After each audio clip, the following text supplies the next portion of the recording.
बिस्मिल्लाहिर्रहमानिर्रहीम अस्सलाम वालेकुम everyone, welcome back to my YouTube channel. मैं उम्मीद करता हूँ कि आपको जो मैंने सोल्यूशन करवाए थे वो समझ में आए होंगे। क्वेश्चन नंबर 9 मैंने छोड़ दिया था आप लोगों के लिए, बट मुझे कमेंट्स आए हैं कि आप करवा दें सर, तो क्वेश्चन नंबर 9 से स्टार्ट लूँगा मैं। देन क्वेश्चन नंबर 11, 12, 13 और सो ऑन। तो मैं क्वेश्चन नंबर 9 स्टार्ट करने जा रहा हूँ। आपको जो भी सवाल समझ में ना आए आप मुझे कमेंट करके बता सकते हैं। क्वेश्चन नंबर 9 जो है उसमें है 40 man can build a wall 4 metre high in 15 days। 15 दिन में 4 मीटर की दीवार बनाते हैं 40 आदमी। The number of man required, कितने नंबर ऑफ मैन रिक्वायर होंगे to build a similar wall 5 metre, 5 metre की दीवार बनाने के लिए, ठीक है, इन 6 days, 6 दिन में। तो बहुत ही ज़्यादा आसान सवाल है। आप लोग क्या करें, सबसे पहले आप लोग यहाँ पे मैन लिख दें और यहाँ पे लिख दें वॉल और यहाँ पे लिख दें डेज, ठीक है। आपके पास यहाँ पर आ गया मैन, यहाँ पे आ गया वॉल और यहाँ पे आ गया डेज। ये तीन इन्फॉर्मेशन दी हुई है। मैन आपके पास थे 40, वॉल आपके पास थी 4 मीटर और डेज आपके पास थे 15। दूसरी बारी में उन्होंने कहा कितने आदमी रिक्वायर होंगे अगर 5 मीटर की वॉल बनानी हो और 6 दिन में काम करना हो, ठीक है। यही इन्फॉर्मेशन दी हुई है ना आपको। 40 आदमी 4 मीटर की 15 दिन में बनाते हैं, कितने आदमी 5 मीटर की 6 दिन में बनाएंगे। अब देखिए यहाँ पे दो चीज़ें आपने दो बल्कि क्या एक ही चीज़ है। हेड टू टेल रूल मैंने आपको सिखाया था। ये वाला जो एरो है, इस एरो को हेड टू टेल कहते हैं। ये इसका हेड है, ये इसकी टेल है। इसका करना क्या है, इसका ये करना है कि जो वैल्यू बढ़ रही है आपने एरो उस तरफ कर देना है। अगर 40 आदमी 15 दिन में काम कर रहे हैं, मुझे बताएं 6 दिन में आदमी काम करेंगे 40 होंगे या 40 से ज़्यादा होंगे? डेफिनेटली 40 से ज़्यादा होंगे ना। तो इसका जो भी आंसर आएगा, पता नहीं क्या आंसर आएगा, बट 40 से ज़्यादा आएगा। इसका मतलब इसकी जिसका आंसर ज़्यादा आएगा उस तरफ उसका हेड जाएगा। ये बात समझ में आ रही होगी आपको। यहाँ पे देखिए 4 मीटर की थी, यहाँ 5 मीटर की है, तो नीचे बढ़ता हुआ नजर आ रहा है आपको, तो नीचे आपके पास एरो आएगा, उसका हेड, एरो का हेड आ गया, ठीक है। उसके बाद देखिए यहाँ पे 6 है, वहां पर 15 है ऊपर, तो ये ऊपर चला जाएगा इसका हेड। ये हेड आपने हेड टू टेल आप याद, ये सवाल अगर जैसे भी आ जाए ना, अगर आपने ये मेथड सीख लिया, आप यकीन करें कि आपको जितना मुश्किल सवाल होगा ये वाला आप इसकी एरो की मदद से कर लेंगे, क्योंकि इसमें इन्वर्सली प्रोपोर्शनल डायरेक्टली प्रोपोर्शनल का बड़ा काम है, ठीक है। इन्वर्सली और डायरेक्टली प्रोपोर्शनल बच्चों को समझ नहीं आता, ये एरो बहुत हेल्प करता है समझने में। एरो जो वैल्यू बढ़ रही होगी उस तरफ का हेड आएगा। यहाँ हेड आ गया, यहाँ हेड आ गया, 5 बड़ा है, एक्स की वैल्यू बड़ी आएगी। हमें कैसे पता चला? क्योंकि 40 दिन में 15, 40 आदमी 15 दिन में काम कर रहे हैं, तो 6 दिन में काम खत्म करना है, तो 40 से ज़्यादा आदमी लगेंगे, तो इसलिए हमें पता चला कि एक्स का नंबर ज़्यादा होगा। ये ऊपर 15 था, नीचे 6 था, तो ये ऊपर चला गया। जल्दी से सॉल्व करते हैं हम। आपने क्या करना है, जो एरो दो नीचे जा रहे आप उनको मत छेड़े, उनको ऐसे ही लिख दे। एक्स के बाद हमेशा इज इक्वल टू आएगा, ठीक है। 4 और 5 को भी लिख दे। क्यों? ये दोनों एरो नीचे आ रहे थे, ये एरो कहाँ जा रहा है? ऊपर। तो इसमें क्या करें आप, इसमें क्या कर दें, इन्वर्स कर दें, यानी रेसिप्रोकल कर दें। 6 को ऊपर ले जाएं, 15 को नीचे ले आए, बस ये एरो ने आपकी हेल्प कर दी। यहाँ पर एरो नीचे आ रहे थे, उनको नहीं किया कुछ भी, जो एरो ऊपर जा रहा था उस वैल्यू को आपने रेसिप्रोकल कर दिया। इतना सा काम करें, ठीक है। अब आप क्या करें, इन दोनों को मल्टीप्लाई करवाएं और इन दोनों को मल्टीप्लाई करवा दें। 40 को फिलहाल आप ऐसे ही जाने दें साथ में। 6 4 ज़ा 24, 15 5 ज़ा 75, ये आपके पास आ गया, ठीक है। अब आपने क्या करना है, अब आपने क्रॉस मल्टीप्लिकेशन करना है। आपने 40 से मल्टीप्लाई करवाना है 75 को, और ये जो ये इधर मल्टीप्लाई हो जाएगा और ये इधर मल्टीप्लाई हो जाएगा, तो x मल्टीप्लाई होगा 24 से। इस तरीके से आपने क्रॉस मल्टीप्लाई करना है। मैं x सही बना देता हूँ, ये आपको 4 लग रहा होगा। ये आपके पास मल्टीप्लाई आ गया और ये आपके पास x आ गया, ठीक है। इन दोनों को मल्टीप्लाई करेंगे ना, तो आपके पास आएगा 3000, ठीक है। और ये आपके पास 24 को x से मल्टीप्लाई करेंगे, 24 आएगा x, ठीक है।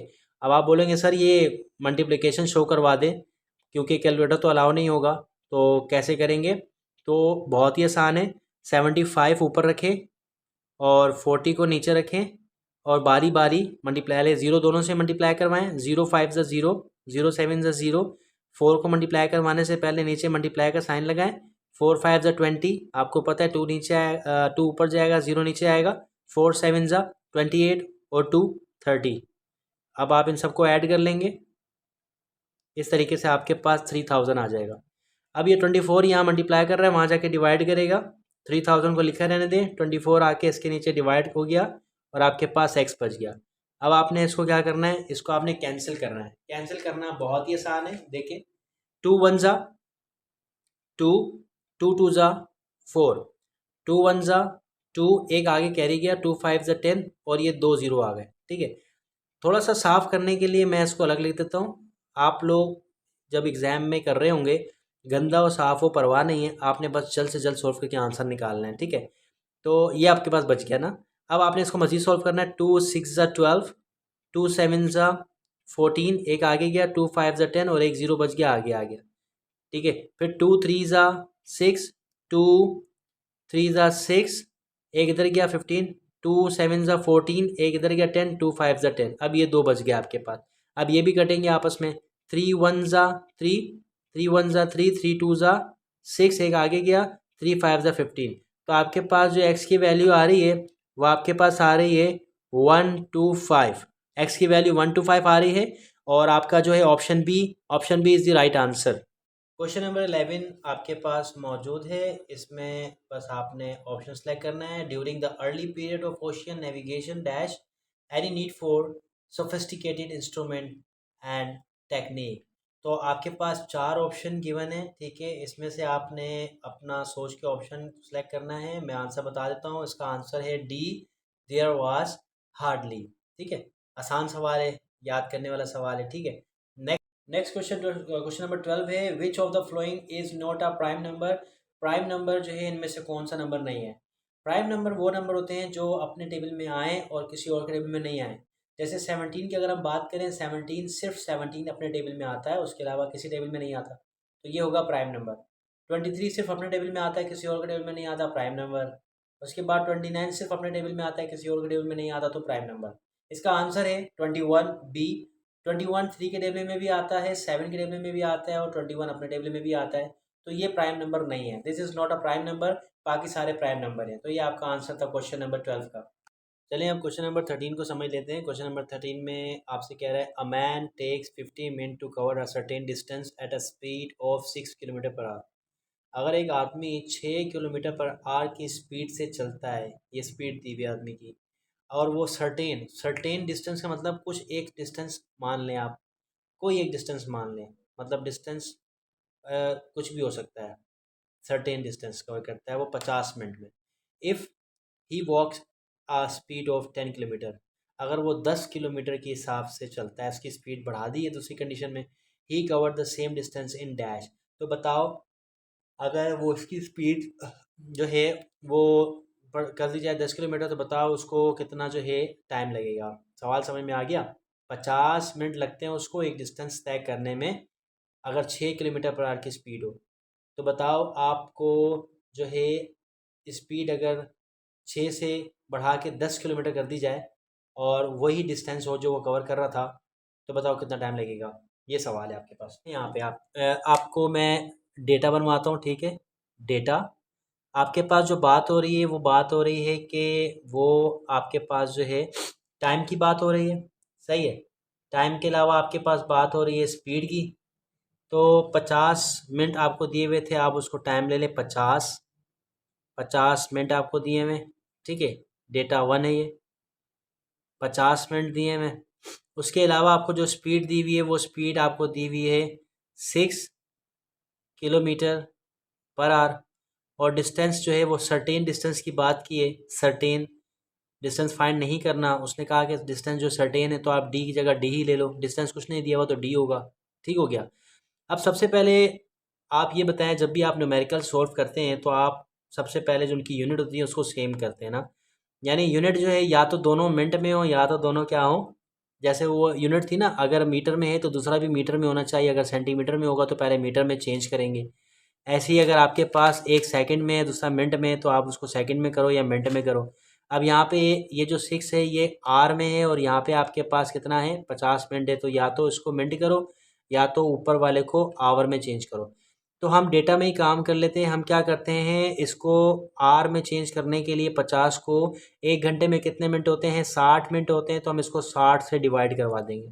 सही है, 60 से डिवाइड करवा देंगे, 0 से 0 कैंसिल होगा तो आपके पास आ गया 5/6। हमने डेटा में ये काम कर लिया। मैं सिर्फ यूनिट को सेम कर रहा हूँ इस डेटा में और कुछ भी नहीं कर रहा। ये मिनट में था, ये आर में था, यानी 6 किलोमीटर पर आर, तो ये भी आर में होना चाहिए।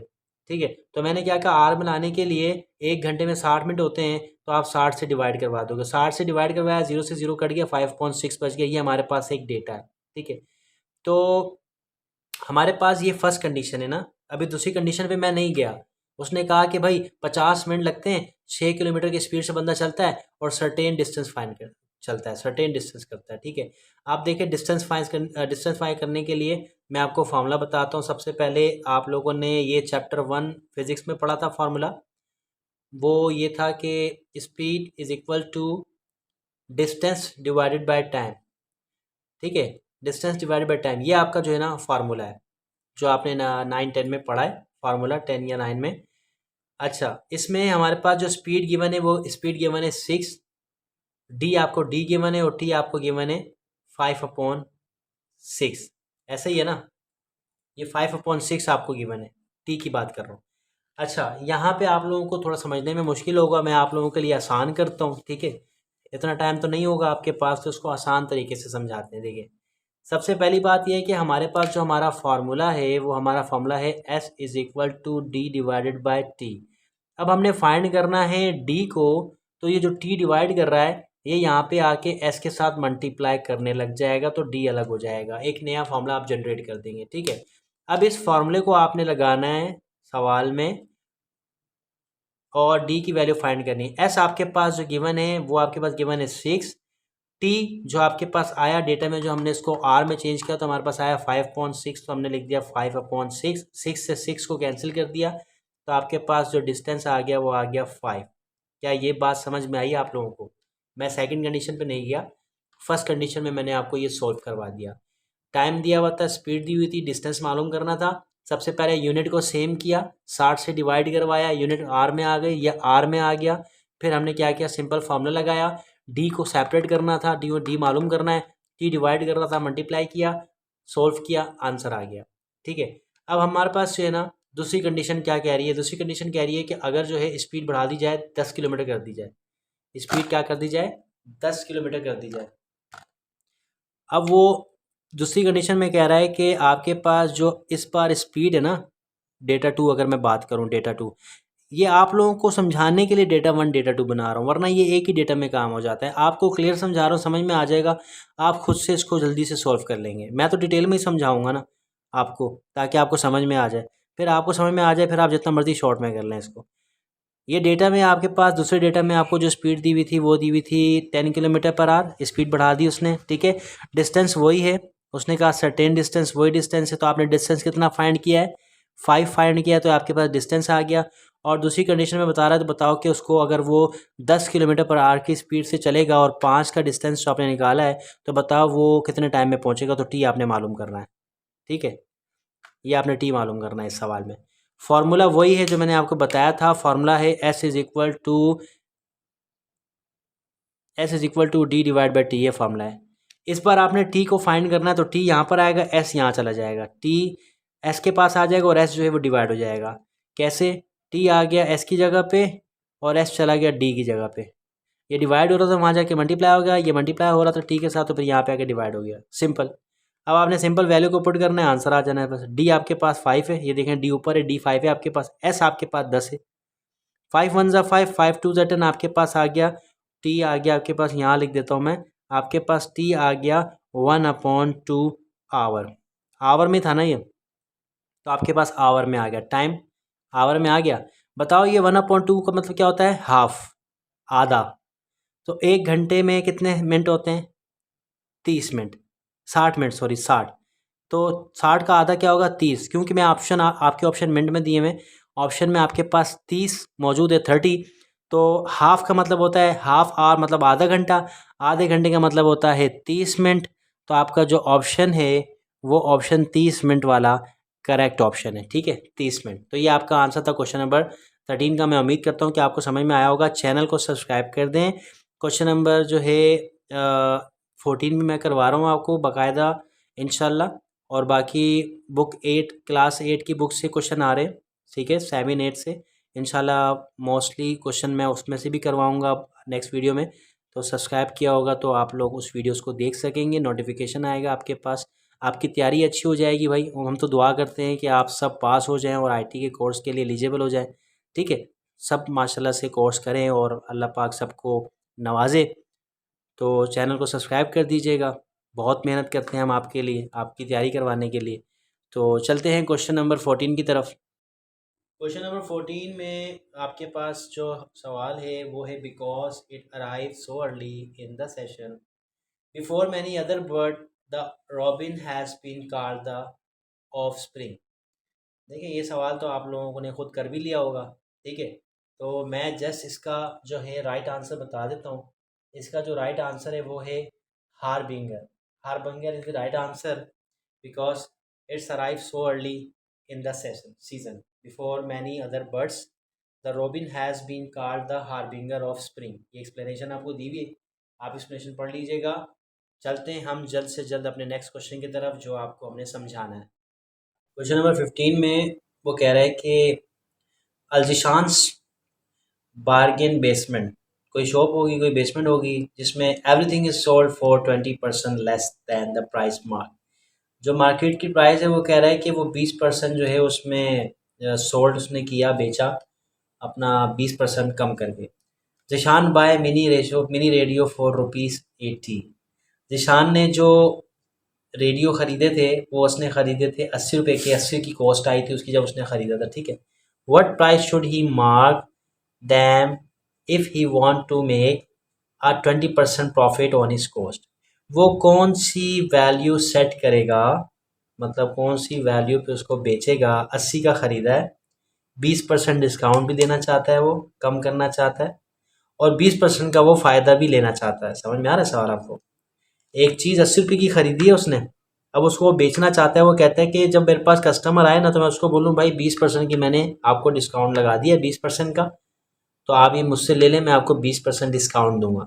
ये वो बात करेगा कस्टमर से और एट द अदर हैंड वो 20% प्रॉफिट भी अपना निकालना चाहता है।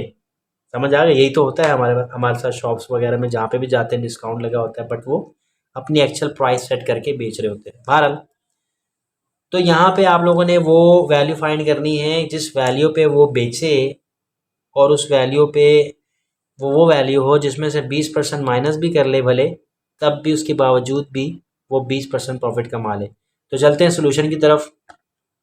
मैं क्वेश्चन नंबर 1 जो मैंने आपको करवाया था जिसमें फर्स्ट ईयर, सेकंड ईयर और थर्ड ईयर का जो हम लोग फाइंड कर रहे थे 72 आंसर लाना था, सेम ये वैसे ही क्वेश्चन होगा थोड़ा सा।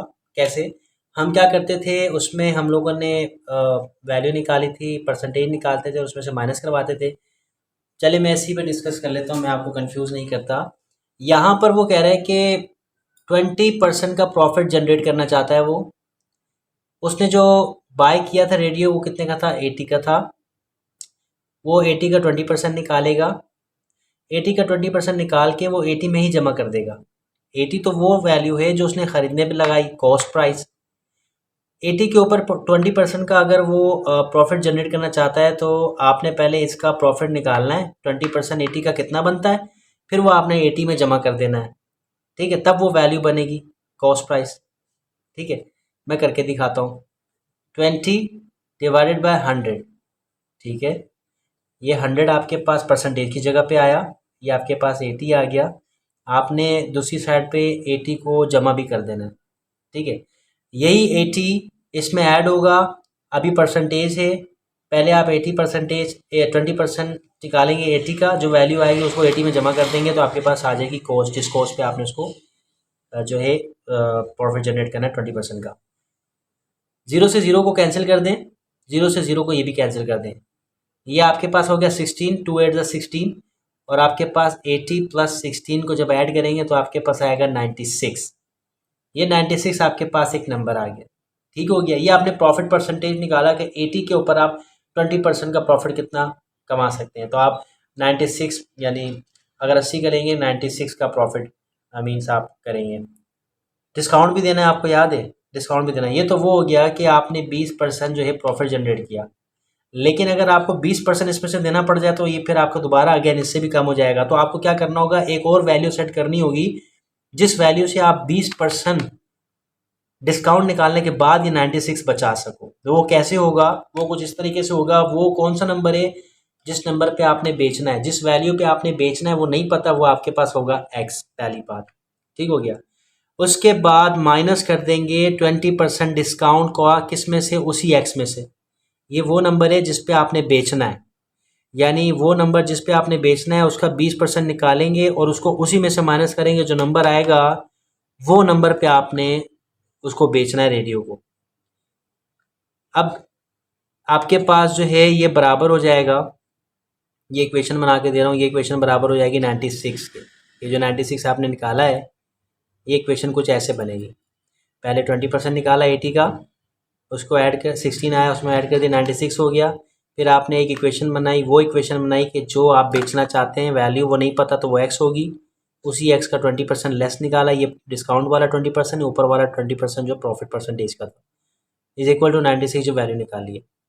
X minus 20% means 20 divide by 100, ठीक है, 96। देखें 20 डिवाइड बाई 100 जब 20x से मल्टीप्लाई होगा 20x हो जाएगा, इसके नीचे 1 है तो एलसीएम लेंगे आप, इन दोनों का एलसीएम लेना होगा। 100 वन ज़ा 100, आप एक लाइन लगाएंगे, 100 वन ज़ा 100, ये एलसीएम आ गया। और x जो 100 है ना, ऊपर x से जाके मल्टीप्लाई होगा तो 100x हो जाएगा माइनस 20x इक्वल टू 96। 100 में से 20 जाएगा, आपके पास बचेगा 80x, ये डिवाइड कर रहा है, वहाँ जाके 96 से मल्टीप्लाई करेगा। जब 100 को मल्टीप्लाई करवाओगे 96 से तो आपके पास आएगा 9600। अब आपने क्या करना है, 80 को डिवाइड करवाना है 9600 से, 80 को डिवाइड करवाना है, 0 से 0 को कैंसिल कर देंगे, ठीक है। उसके बाद आपने इन दोनों को सोल्व कर लेना है। अब ये मैं गंदा नहीं करता, मैं यहाँ पे आपको रफ पर करवा देता हूँ। यहाँ पे कि 960 बच गया और नीचे बच गया 8, 2 4 ज़ा 8, 2 4 ज़ा 8, 2 8 ज़ा 16 और ये 0 ऊपर आ गया, 2 2 ज़ा 4। चलो ऊपर आपको शायद नज़र नहीं आया, मैं नीचे कर देता हूँ। ऊपर बच गया हमारे पास 480, नीचे बच गया हमारे पास 4, 2 2 ज़ा 4, 2 2 ज़ा 4, 2 4 ज़ा 8 और ये 0, ये समझ में आ रहा होगा। 2 1 ज़ा 2, 2 1 ज़ा 2, 2 2 ज़ा 4, ये 0, क्या आ रहा है आपके पास 120। ये 120 एक्स की वो वैल्यू है जिस पे आपने रेडियो को बेचना है। आपने 120 पे अगर बेचा तो आप इसमें से 20% जो है ना कस्टमर को माइनस करके बेचोगे तो वो कीमत बनेगी 96। उस 96 पे आप जो है ना 20% का प्रॉफिट निकाल चुके हैं, जो कि 16 रुपये आ रहा है। समझ में आई कहानी? यानी असल में कीमत कितनी थी, 80 रुपया, 80 कीमत थी असल में। अगर आपने 20% 80 में मालूम करना है, 20% प्रॉफिट जनरेट करना है तो आपको 96 रखनी होगी इसकी प्राइस। 80 का ख़रीद के 96 का बेचना होगा। लेकिन अगर आपको 20% डिस्काउंट देना है तो फिर आपको 120 का बेचना होगा, 120 का। क्लियर हो गया ये सवाल आपको? कमेंट करके बताएं मुझे, अच्छे अच्छे कमेंट करें ताकि मुझे पता चले कि ऑडियंस मुझे देख रही है और फीडबैक भी मुझे मिल जाए। क्वेश्चन नंबर 16 में है, if all the members of a team are junior और सीनियर। एक टीम में जो मेंबर हैं वो जूनियर भी हैं सीनियर भी हैं, and if the ratio of the junior to senior on the team is 3:5, what percent of the team member are senior. तो बताएं कि कितने परसेंट जो है सीनियर के होंगे। चलो मैं आपको सॉल्व करके दिखाता हूँ। जे से जूनियर रेशो, एस से सीनियर, ठीक है। ये जो रेशो दिया हुआ है वो रेशो दिया हुआ है 3:5 का रेशो। जूनियर जे से, एस से सीनियर, रेशो दिया हुआ है वो बराबर है 3:5 के, क्वेश्चन में दिया हुआ है, ठीक है। इसका मतलब ये हुआ कि ये जो पहला 3 है ये जूनियर का हो गया और ये 5 है ये सीनियर का हो गया, ठीक है। आपने करना ही है कि आपने इन दोनों रेशो को सम करना है। आपने यहाँ लिखना है sum of ratio, sum of ratio. इन दोनों रेशो को सम करना है आपने, ये आपके पास हो जाएगा 8, ठीक है। ये 8 आ गया आपके पास, इन दोनों रेशो को जमा कर दिया, 8 आ गया। अब आपको मालूम करना है कि सीनियर की परसेंटेज क्या बनती है सीनियर की, तो आप यहाँ पे लिखेंगे सीनियर, ठीक है। सीनियर की परसेंटेज मालूम करनी है आपने। सीनियर का जो नंबर है रेशो का वो क्या है, 5। सीनियर का 5 है, 5 रेशो नंबर है। टोटल सम ऑफ दोनों को जमा करके जो सम आ रहा है रेशो का वो कितना आ रहा है, 8। 8 से डिवाइड करवा दो और 100 से मल्टीप्लाई करवा दो। कोई भी रेशो मालूम करना हो, परसेंटेज मालूम करनी हो तो हम ऐसे मालूम करते हैं। Total require divided by total multiply by 100। ये वो है जो रेशो दिया होगा, ये वो है जो सम ऑफ रेशो होगा और उसको मल्टीप्लाई कर देंगे 100 से। तो मल्टीप्लाई करना है आपने, मल्टीप्लाई करना सिखा देता हूँ आपको। 2 4 ज़ा 8, 2 5 ज़ा 10 और 0 आ गया। 2 2 ज़ा 4, टू टू ज़ा फोर, एक इधर गया, टू फाइव ज़ा टेन। आपके पास ये बच गया 25 और 5। ये सीनियर की परसेंटेज फाइंड की जा रही है। 25 को जब आप 5 से मल्टीप्लाई करवाओगे तो आपके पास आएगा 125। ऐसा ही है 125। जब आप 25 को 5 से मल्टीप्लाई करवाएंगे 125 आएगा, डिवाइड में आपके पास है 2। अब इन दोनों को आपने डिवाइड करवाना है। दोनों को हम डिवाइड करेंगे बिल्कुल जब हम छोटे बच्चों को सिखाते हैं ना, ये एस है 5 मत समझिएगा, ये सीनियर की परसेंटेज मालूम करनी है हमने। अच्छा, हम बच्चों को कैसे सिखाते हैं कि बच्चों को हम बोलते हैं एक डिवाइड का बॉक्स बनाएं बच्चों, फिर हम 125 बड़ी वैल्यू को अंदर रखें, छोटी वैल्यू को बाहर रखें, ठीक है। 2 6 12 होता है, 12 में से 12 को कैंसिल करवा देंगे, कुछ भी नहीं बचेगा, 5 नीचे आ जाएगा। फिर 2 2 4 होता है, 5 में से 4 जाएगा, 1 बचेगा, पॉइंट लगाया, 0 बढ़ाया। 2 5 होता है 10, ये कैंसिल हो गया, तो आपके पास जो ऊपर आ रहा है 62.5, तो ये आपका ऑप्शन सी है 62.5, ये आपका राइट आंसर है। मुझे यकीन है इंशाल्लाह कि आपको समझ में आ गए होंगे सवाल जो मैंने करवाए हैं, और ये सवाल भी आपको समझ में आ गया होगा। मुझे कमेंट करके बताएं। मैं आप लोगों के साथ डिस्क्रिप्शन में लिंक शेयर कर रहा हूँ व्हाट्सएप ग्रुप का, ठीक है, आप उसको ज्वाइन कर लें। वो इसलिए कि अगर आपको कोई भी क्वेश्चन हो रिलेटेड टू एग्ज़ाम, ठीक है, इन्फॉर्मेशन हो, या आपको कोई क्वेश्चन समझ में ना आ रहा हो, तो आप मुझे व्हाट्सअप कर दें। इंशाल्लाह मैं उसी वक्त जो है कोशिश करके सॉल्यूशन बना के मैं आपको वहीं प्रोवाइड कर दूंगा। अदरवाइज़ मैं आपके साथ यूट्यूब पे तो हूँ ही। तो आप ग्रुप ज्वाइन कर लीजिएगा इंशाल्लाह। मैं डिस्क्रिप्शन में लिंक शेयर कर रहा हूँ, तो मज़ीद मैं क्वेश्चन आपको सॉल्व करवाता हूँ।